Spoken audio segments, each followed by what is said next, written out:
Assalamualaikum warahmatullahi wabarakatuh. Alhamdulillahirabbil alamin. Asyhadu an la ilaha illallah wa asyhadu anna Muhammadar Rasulullah. Allahumma shalli ala sayyidina Muhammad wa ala ali sayyidina Muhammad.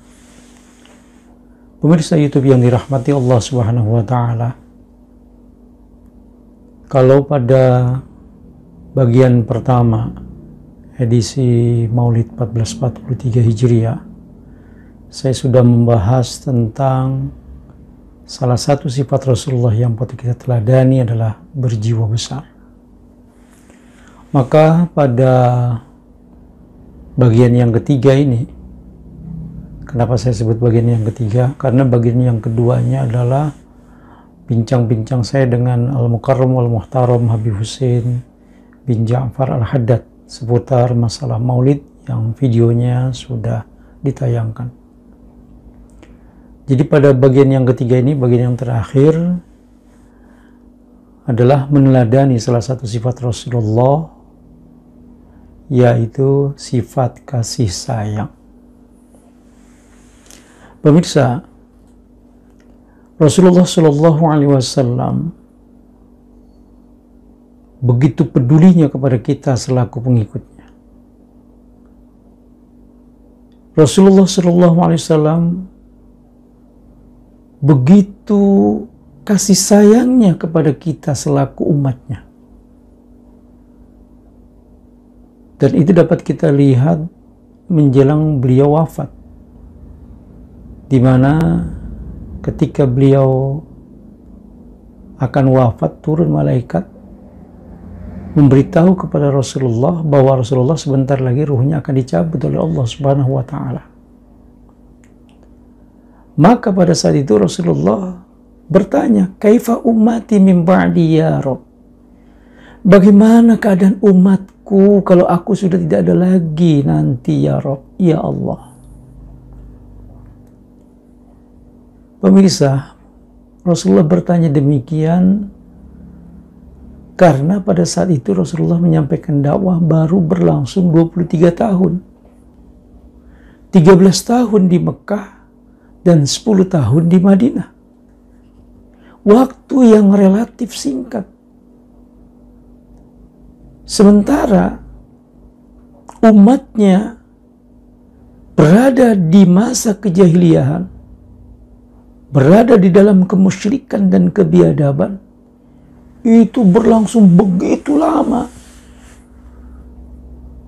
Sehingga Rasulullah benar-benar merasa khawatir kalau setelah beliau tidak ada, umatnya akan kembali lagi seperti di zaman jahiliyah.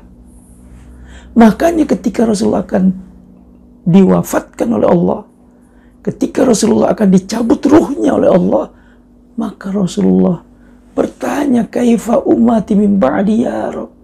Bagaimana keadaan umatku kalau aku sudah tidak ada ya Rabb? Pemirsa YouTube yang dirahmati Allah Subhanahu wa taala, ternyata kekhawatiran Rasulullah itu betul-betul terbukti. Di mana tak lama Rasulullah meninggal dunia, terjadi gejolak.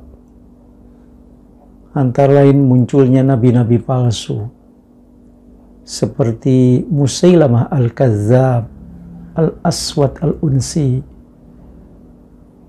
Kemudian muncul pula gerakan anti zakat. Orang-orang kaya di zaman Rasulullah mau patuh dia, sehingga mau menyisihkan sebagian hartanya untuk dizakatkan. Tapi ketika Rasulullah meninggal dunia, mereka enggan mengeluarkan zakat.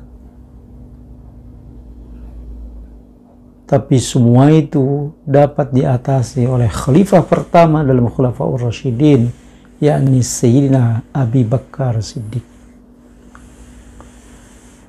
Jadi jelas kenapa menjelang wafatnya Rasulullah bertanya, "Kaifa ummati min ba'di ya Rabb?" Bagaimana keadaan umatku kalau aku sudah tidak ada lagi ya Rabb?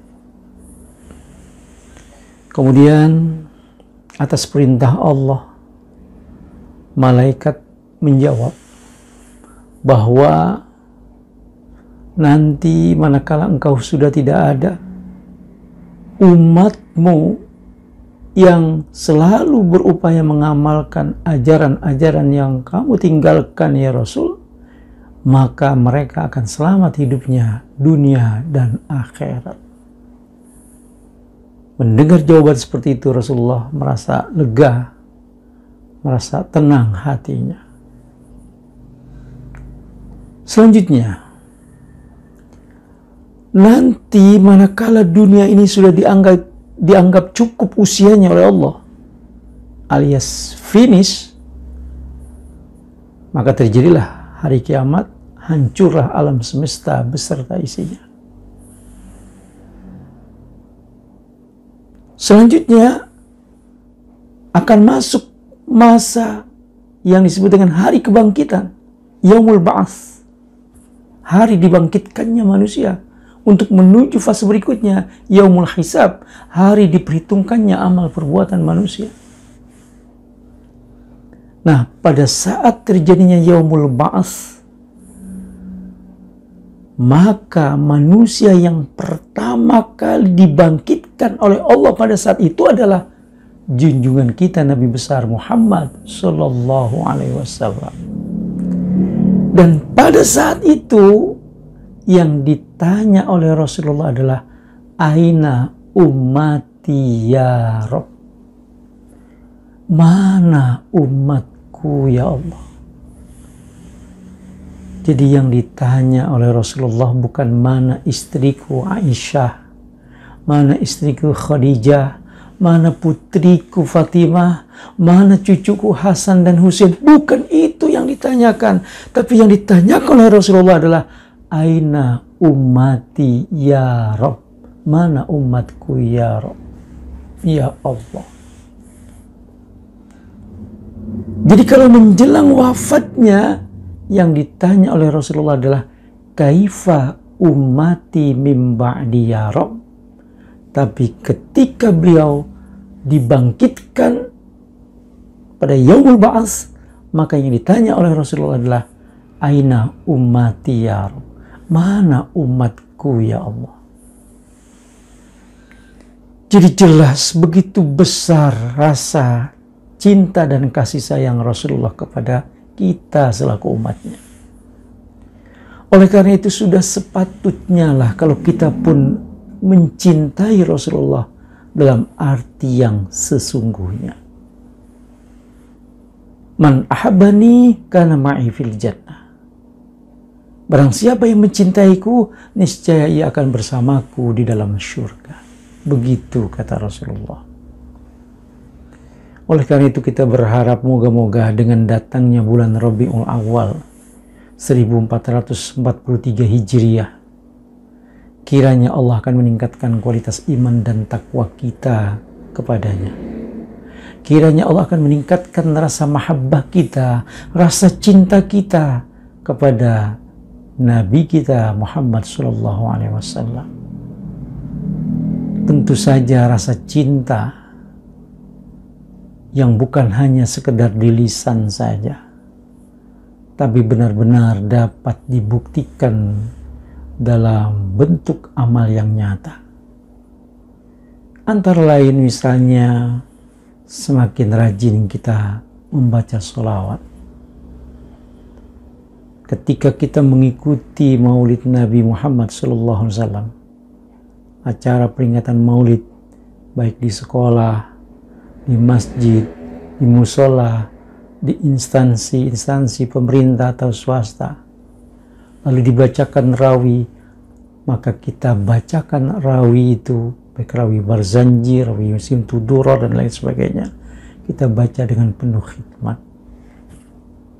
Tentu saja yang paling utama sebagai wujud cinta kita pada junjungan kita Nabi besar Muhammad SAW adalah menjalankan sunnah-sunnahnya, melaksanakan ajaran-ajaran yang ditinggalkannya. Barangkali itu yang dapat saya sampaikan. Mudah-mudahan ada manfaatnya. Lebih kurangnya mohon dimaafkan. Billahi taufiq wal hidayah. Wassalamualaikum warahmatullahi wabarakatuh.